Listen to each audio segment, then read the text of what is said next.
for inconsistency with my uploading schedule. I think my last video was about 1 week ago. For this video, we'll be looking at my top 10 sneakers of 2024. I'm very sorry it's in a PowerPoint format. I just don't have the shoes at hand. But if we just go on, let's just put in slideshow. So for number 10, I've got the New Balance collaboration with Jack Harlow. The reason why it's even on my list is because I know that Jack Harlow he's got some sort of brand deal with New Balance, if I believe so. I'm not sure if it's still there, but as a shoe I do think that if he's designed it, he's done a wonderful job of designing it. He's got the floral patterns on it. He's used a great combination of pink and green, and overall I think you'd be able to rock these at any time of the year, really, whether it be winter, autumn, or summer. These might be more of a spring summer shoe through the patterns, but honestly, I think that he's put together this collaboration really well. I did try to go for these, and if I remember, I was around like 10,000 in the queue, and these sold out really, really, really quickly. I'm not sure what the resale is, but I would probably pay resale for these shoes. But still, a very, very nice shoe. He's used the pink and the green, perfect combination of them. He's mixed them really well. Obviously, he's a New Balance has been really in this year, as long as has other dad shoes as well, like models of dad shoes, etc. So I think this would be my number 10. Going on to number 9 is actually maybe a bit unexpected. Is the Nike Composites collaboration with Tekken, Jin Kazama. I know about Tekken as a game, and I've seen lots of gameplay about it, and I'm just not into those Street Fighter games. But my favorite thing about this shoe is probably the reflective lightning. I have seen pictures of the reflective lightning, and I think it looks really, really good. Obviously, even without the reflection, you can still see the sort of lightning detailing on the shoe. So I do think that this is a really, really solid collaboration. Again, I did think this one sold out. Was there hype? I'm not really sure about hype about this shoe, but I'm pretty sure this did sell out. So yeah, that's my number 9 for the shoe. Number 8, I think this is more of a compliment to the whole Armor Manier while you were sleeping collection as a whole. The thing is, Armor Manier, their shoes, their collaboration with Nike have been so good that it's almost expected of them in a way. This whole While You Were Sleeping collection, if you look at the entire color palette, this sort of pinkish, this light pink, co- um, combined with the Armanius, I wouldn't say signature maroon, purplish color, but they've come. The color scheme, and the color palettes for this While You Were Sleeping collection have been, I'd say 10 out of 10, flawless. And this doesn't extend to just the Jordan 4s. This extends to even the Air Forces. They did that brilliantly. They've done that to the Jordan 3s brilliantly, the white colorway especially, and then even have the Converse. I'm not sure what model exactly. And then you also had um, another Converse collaboration which was given to friends and family. I'm not sure what Converse logo that is, but it had the tick on, which was another throwback to another silhouette. I can't remember which one. But this whole Armor Manier collaboration has been 10 out of 10 for me. Even the inside of the shoe, they've not they've even looked at the small detailing of the shoe. So the sort of quilt patterns in the insoles of the shoe. I think for the Air Forces they had the Armor Manier logo pattern throughout the insoles of the shoe. So yeah, this would I think if it weren't for the other shoes after this, I think this would be much higher. So for number 7, it might be is the New Balance Gore-Tex collaboration with Jound. If you actually said to me, Shuri, what's your favorite Jound collaboration with New Balance, and I'd say none of them. I'd pretty much say none of them. Jound's collaboration with Adidas and New Balance have been pretty bland lately. They've just slapped their Jound logo on him and just said, "Here's a collaboration." And people who really care about collaborations have said, "Okay, I'm gonna pick this up," even though it looks like a standard shoe. But the only reason I've actually picked this one is not only the colorway, I love the green colorway, but the Gore-Tex of it. Obviously, I live in the UK, it rains a lot. So seeing that, this shoe is a Gore-Tex, lots of practicality. You can wear this every single day when it's raining. Your feet won't get wet. and they'll keep you nice and dry as well in the rainy weather. And I do love the pine green colorway. There is also a grey colorway, but honestly, doesn't make a difference really for me. They both look awesome, but I'd still probably choose the pine green colorway over the grey one. Going on to number six is I think it's biased. I picked this one with a lot of bias. It's the Bleach collaboration with Asics. These released only a couple of days ago, so 3-4 days ago. I think these are America exclusive, so they dropped a Foot Locker and Champ Sports. Honestly, I'm biased. I purposefully put this higher than I think it should be, but honestly, I'm a big Bleach fan. Um, Watching it, I'm about 250 episodes in. Love the anime. The detailing, even as a shoe, if you take away the fact that it's a collaboration with Bleach, I think it's a really, really nice shoe. They've done the white and the black matching really well. They blended it in well, and then that nice streak of orange just for it to stand out. Like, honestly, I think apart from the Kith collaborations with Asics, I don't think, for me personally, I just don't think a general Asics shoe pops out as much. And I think that's what Asics lacks in some of their shoes, obviously excluding like their collaboration with Kith and obviously this one. Whereas these collaborations with Kith and Bleach, when you see somebody wearing an Asics, it shows that okay, they're not wearing a normal Asics. They're wearing something a bit more than an Asics, a collaboration of some sorts, and it makes it stand out even more. You know, having these streaks of orange, and then you got the I think if I remember correctly, this is Ichigo Kurosaki, his name in Japanese. So yeah, these subtle details just makes the shoe stand out a lot more, and that's not just for this collaboration. It's a lot with a lot of Asics collaborations as well. I think there was also another Asics collaboration with Gel Cayano. I don't know if that's that brand name or if that's the collaboration name, but that one had like floral, like flowers on them, like flowers on the shoe, and that came in like brown, black, and red.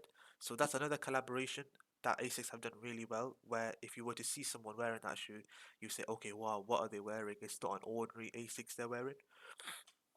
Going on to number five is the Travis Scott Velvet Browns. Just for a heads up, the medium olives aren't here, nor are any of the Jumpman Jacks. Um, Honestly, if I look at the medium olives, I would just prefer the velvet browns. Brown is, for me personally, is just a way more wearable colorway. And then even though you have the white detailing of the leather of the medium olives, it just for me it's just I wouldn't want to wear them in winter or fall. It'll be a more spring of a summer shoe. Whereas these ones, obviously, if you keep them clean, you won't be able to really tell apart from the creases that you know how dirty you've got them. And I really like that he actually used a black tick instead of maybe a darker brown. It just makes it stand out more. Or is I'm not sure if actually looking at this, I'm not sure if this is a black or a darker brown. But actually, I think it is a darker brown. But I would have liked if you had a black tick just for it to stand out more. The reason why it's not obviously it needed to be high because obviously I like the shoe and it's a lot better than the shoes that we've already gone through. But then you have to think that if this was not a reverse swoosh, if this was just a normal Jordan 1 low with this colorway, would people buy it or would these be just be sitting on Sneakers app or the Nike site? So you just gotta look at that. That's why I have to just like balance it out sort of because I do like the shoe, but I just feel like the Travis Scott is the shoes. It's just like okay, would it sell out if it was a general release? But then another counter argument you could say is that Travis it is a Travis Scott shoe. You know, when you're wearing it, you're wearing something that Travis Scott himself designed. You know, he made the genius move. I'm not sure if it was him personally or if it was Jordan Brand said in when they were cooking up designs together. If they was like, okay, Travis, why don't we spin on the old model of the Jordan one? Let's make it spin and let's just turn the swoosh around, make it a bit bigger as well, and then let's see how people react. And it's worked really because people do love the Travis Scott shoes. I think we are getting another Travis Scott Jordan 1 Low collaboration with Fragment. I think in summer 2025. Looking forward to that one. Does look like a brilliant shoe. I think it is better than the other fragments, the other blue fragments as well. Number four might be surprising. It's the Nigo Air Force 3 collaboration with Nike. This is actually the human-made edition. If you watched my one of my previous videos, I think I made on it when I was doing a sneakers review. Um, this one and the other one, which was the more greenish colorway, I think they released on the human-made store at the same time. I think these were a Japanese exclusive, but I prefer this one over the multicolored one and the green brown one. Honestly, only because of the color palette. I think it goes really, really, really well together. My only concern with the shoe is the sort of the hair.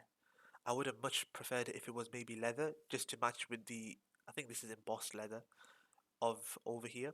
I think I would have preferred it if this was also leather or suede or some a different more material. But obviously, when Nigo, if he's probably designed this shoe, knowing him, um, he's probably intentionally put that in there to make it a lot more different, which is pretty much worked. But this is probably for me is probably the best Nigo Air Force 3 so far that we have gotten. Will we get more? I'm not sure. But this is an interesting silhouette.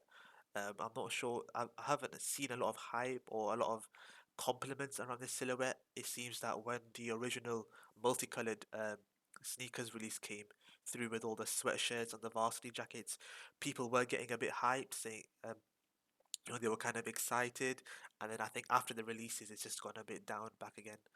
Maybe because of the other releases that have come after it as well. Um, Number three is actually the What the Ducks. Apart from the absurd retail, I think it's like I'm not sure what it was for people in America but for UK, I think the retail was about £330 for these ones. But it's not more of the shoe really for me. It's more of the history. Designed by students of the University of Oregon, I believe so. And like obviously all the proceeds go to funding for the athletes and the sport and the students of the University of Oregon. So it's like one of those shoes where it's not really the shoe itself, but the history of it. But then you might be asking Shuri, why didn't she just choose any of the other models? Well, obviously, um, even though it doesn't make a difference, if I were to choose one of the three models, I would choose the all black one. It's got this almost shade finish over here with the sort of steel pattern. I don't know if that's the right word for it, but this sort of steel pattern is there. And then you've got ducks of a feather here and a Nike. I think this is a pretty good collaboration. If it wasn't for such a high retail, I think these would be a bit more hyped. But then obviously you gotta think it was rumored. I'm not sure about this one, but I think that the first two pairs, the home and away pair, I think apparently they were limited to 5,000. I'm not sure if that's true or not.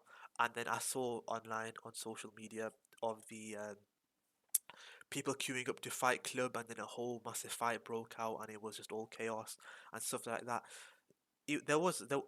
From those videos alone, I think there was a lot of demand and hype for these shoes, but I think what really killed it, or what really stunted its potential as a collaboration and shoe, was its retail price. Going on to number two is the Jordan 1 Trophy Room.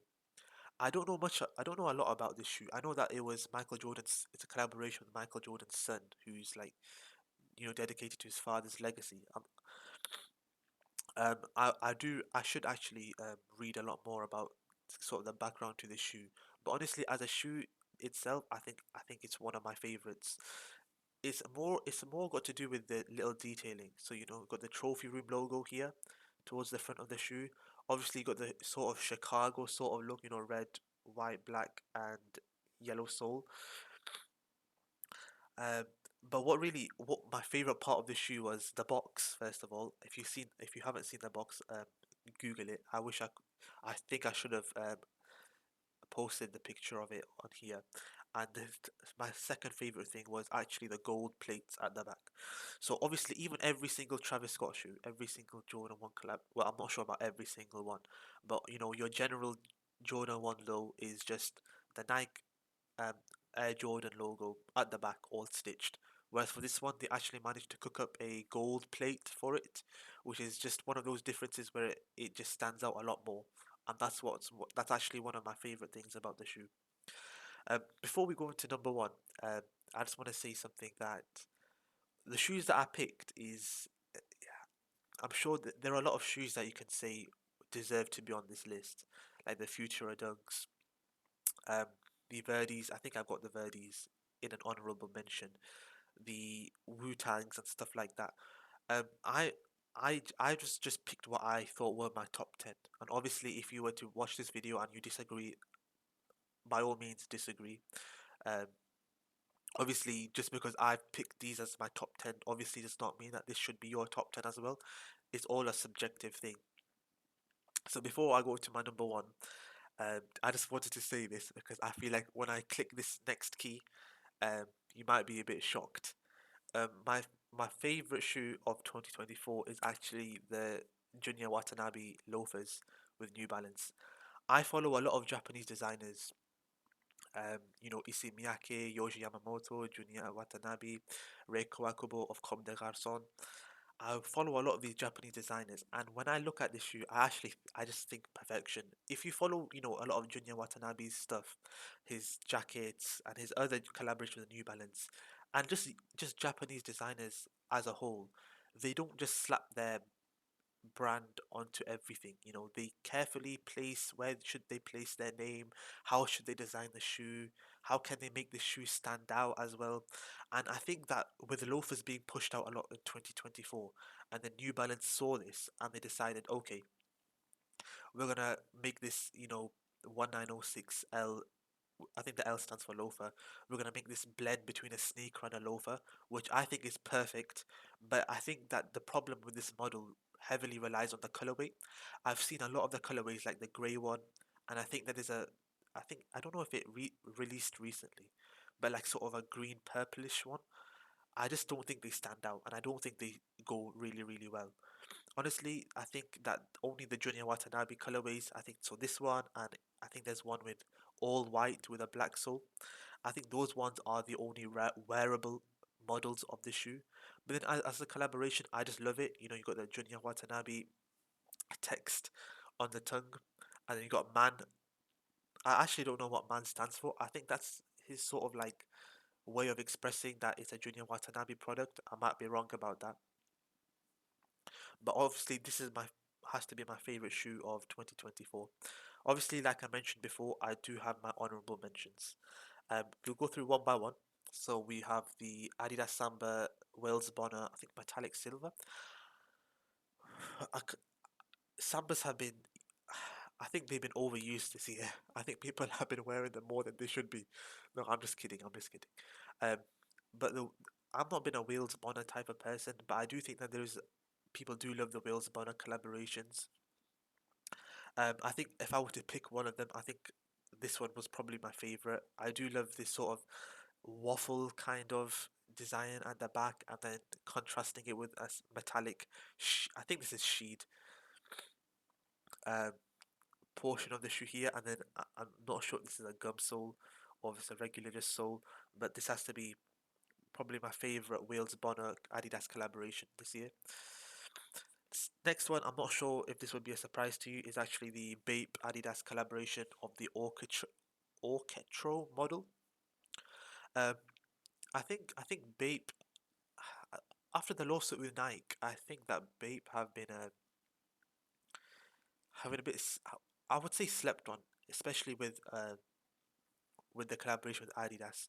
I think for the 30th anniversary they did the was it the campus or the forums? I can't remember which one it was, but they did one in blue and green, and I'm pretty sure you can still find sizes of that in retailers to this day. Um, they don't have a lot of. I think, however, this model did sell out. Excuse me, this model did sell out. I'm pretty sure, and I just think that I don't think people should sleep on Bape as much as they do. I know that they did copy a lot of Nike models like the Dunks and the I think the Air Forces was the main similarity that they did, which they've changed now. But honestly, I still think that if they play their cards right, especially with this collaboration with Adidas for the Orchestros and future models as well, I think that Bape could be a seriously big brand for 2025 in terms of their shoes.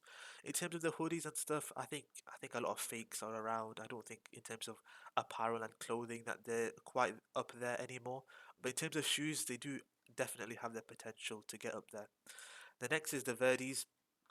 Obviously, I think this is pretty much my favorite dunk of the year. If it wasn't for the University of Oregon's, love the detailing, love the sort of cotton candy sort of colorway of this. Very nice spring and summer shoe. My next is actually my favorite of the honorable mentions is the ASAP Rocky Puma. I think he called it Dragon's Breath. People need to. I don't want to be like an advocate for ASAP Rocky, but honestly, I think that people need to stop sleeping on ASAP Rocky in terms of his shoes. I'm pretty sure if you were to walk in or go on online and find an ASAP Rocky Puma collaboration shoe, I'm sure they'll be sitting in full sizes. But then my question to people would be, when does hype dictate how good a shoe is? I think even this shoe, the Dragon's Breath, is maybe sitting um, on the Puma site. Like, when does hype actually dictate how good a shoe is? Like, this is a 3D printed shoe. I'm sure with the upcoming of of what Yeezy left behind, of the slides and the foam runners, and now what Crocs are doing, and a lot of other brands are doing with their sort of foam shoes. And a nice twist that A$AP Rocky has done is a 3D printed shoe that looks really, really different. Honestly, he's pretty much outdid himself. Like, it's not like he's lacking in any sort of maybe the Puma, the other Puma shoes, the distress shoes.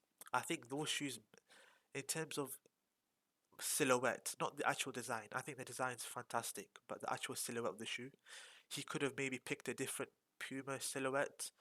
I'm not even sure if Puma has um, any good silhouettes, if I'm gonna be honest.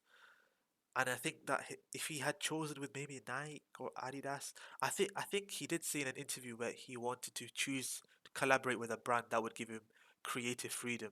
And Puma have clearly given him that. Obviously, you've got the iconic Puma sort of trail here for it. Honestly, I think it's pretty much probably, I want to say, the best 3D printed shoe because I've not seen a lot of 3D printed shoes this year, but it has to be up there for one of the best 3D printed shoes.